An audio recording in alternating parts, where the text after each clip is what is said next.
Assalamualaikum Pak Ji. Waalaikumsalam warahmatullahi wabarakatuh.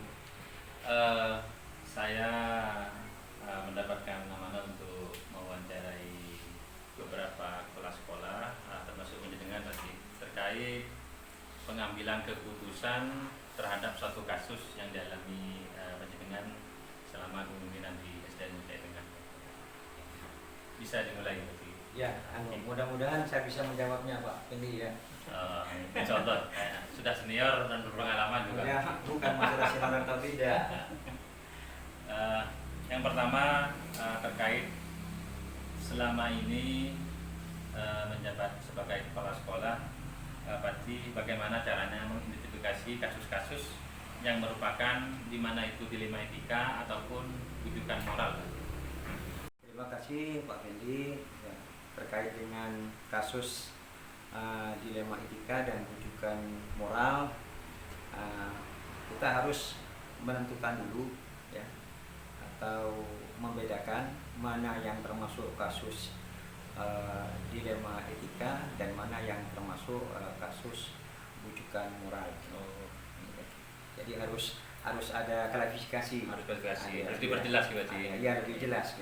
Jadi kalau sudah permasalahannya itu jelas, jadi langkah apa yang harus kita ambil untuk langkah selanjutnya.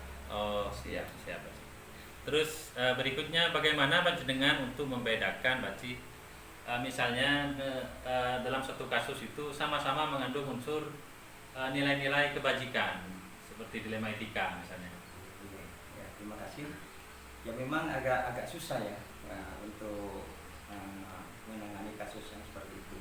Satu sisi yang itu kita harus taat kepada aturan yang sudah berlaku. Satu sisi kita masih sebagai makhluk manusia yang sosial, kita kan harus berinteraksi dengan orang lain gitu. Nah, kalau kita tidak bisa berinteraksi dengan orang lain, kita dianggap klinik di lingkungan itu, ya kan seperti itu. Misalnya sekarang, ya harus masuk ke sekolah, ya. Tugas guru itu kan harus masuk ke sekolah untuk melaksanakan tugas, ya. Kemudian satu sisi di tetangga kita ada yang meninggal.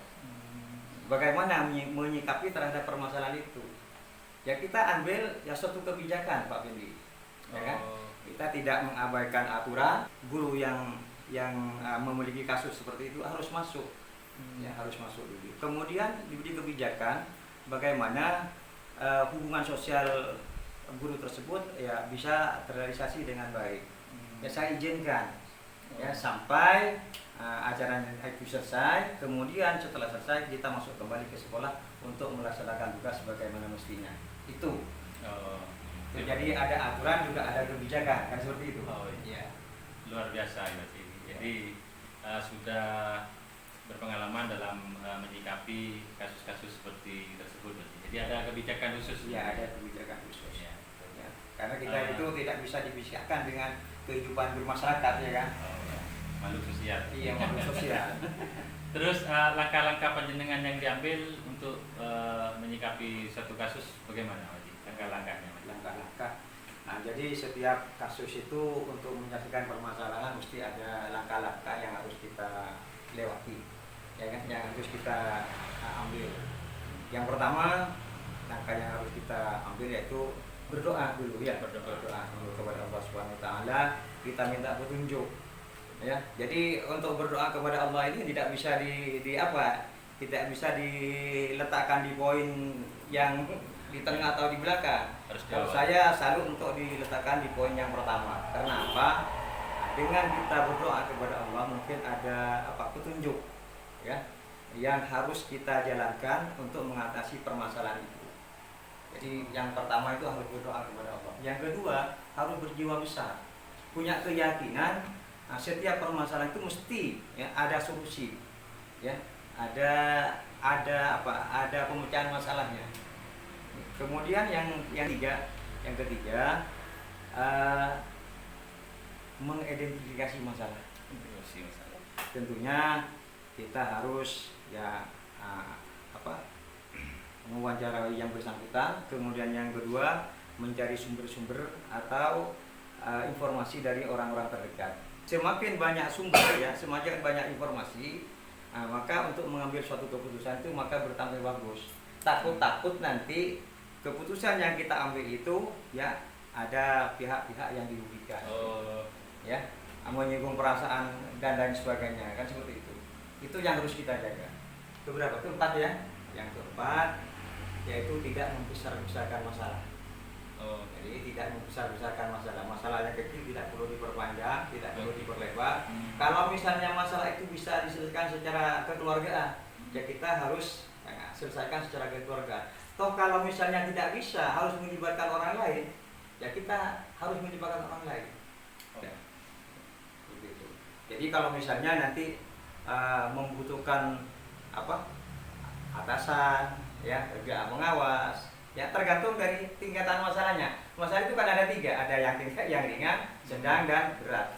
Oh, Ya, kalau yang berat ini nantinya kompleks nantinya, ya kan? Oh. Nah, kita bisa kita tangani sendiri melibatkan pengawas, ya. Adapun aturannya suatu permasalahan itu bisa selesai yang ditangani oleh kepala sekolah. Selama kepala sekolah itu memberikan pembinaan selama 3 kali, itu sudah cukup.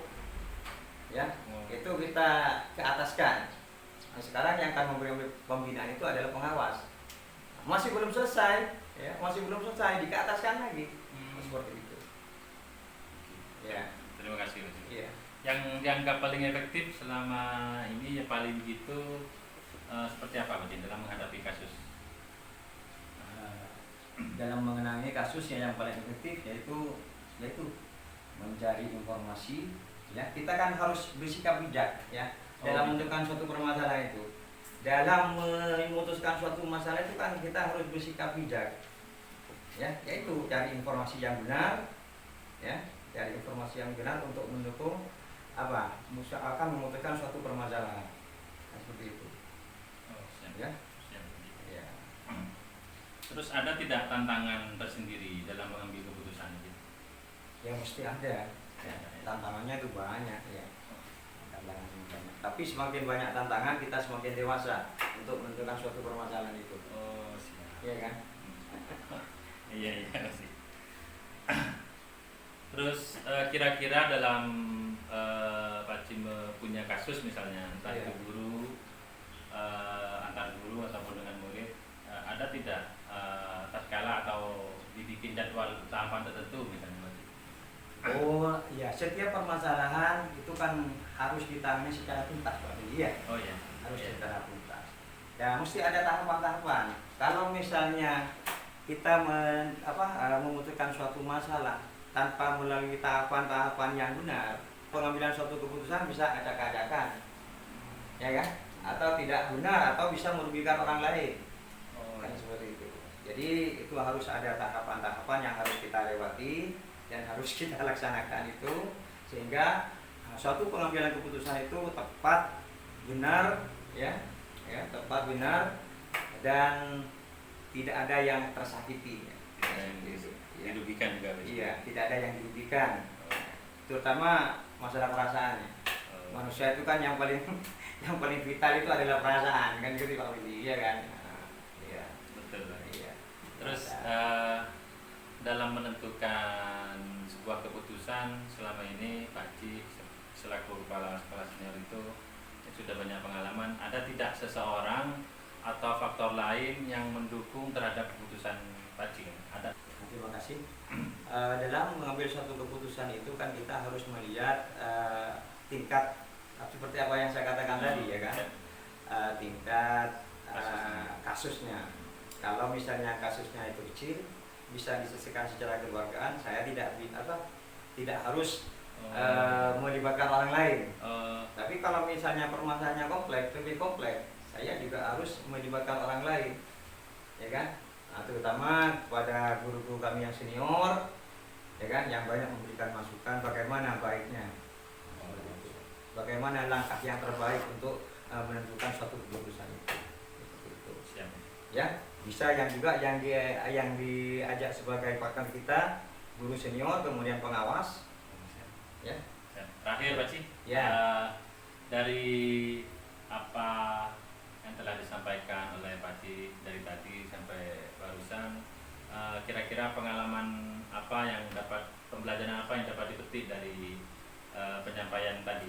Ya, alhamdulillah. Terima Ya, dari penyampaian tadi dari awal sampai terakhir, ya kesimpulan yang dapat kita ambil ya, kesimpulan yang dapat kita ambil. Jadi begini Pak Wendy, manusia itu mesti punya masalah dan tidak boleh mengelak dari masalah. Bagi orang-orang yang mengelak dari masalah, berarti itu orang yang tidak bertanggung jawab. Ya, setiap masalah itu mesti ada jalan keluarnya tersendiri. Yang penting kita bagaimana menyikapi masalah itu, yang penting kita berniat ikhlas, ya, membantu orang lain untuk mengambil suatu keputusan yang benar dan tepat. Siap. Luar biasa. Kata kuncinya adalah berniat ikhlas ya, Pak. Iya. Jadi, tidak usah lari dari masalah. Ya. Dan Jadi orang itu dari- mesti punya masalah. Setiap orang itu mesti punya, dan kita tidak bisa lari dari masalah. Siap. Pak. Terima kasih banyak Pak Cik, Ya, atas waktu sama-sama. yang telah diberikan. Selanjutnya saya mohon undur. Ya, Berdiri. terima kasih. Terima kasih. Assalamualaikum. Waalaikumsalam warahmatullahi wabarakatuh.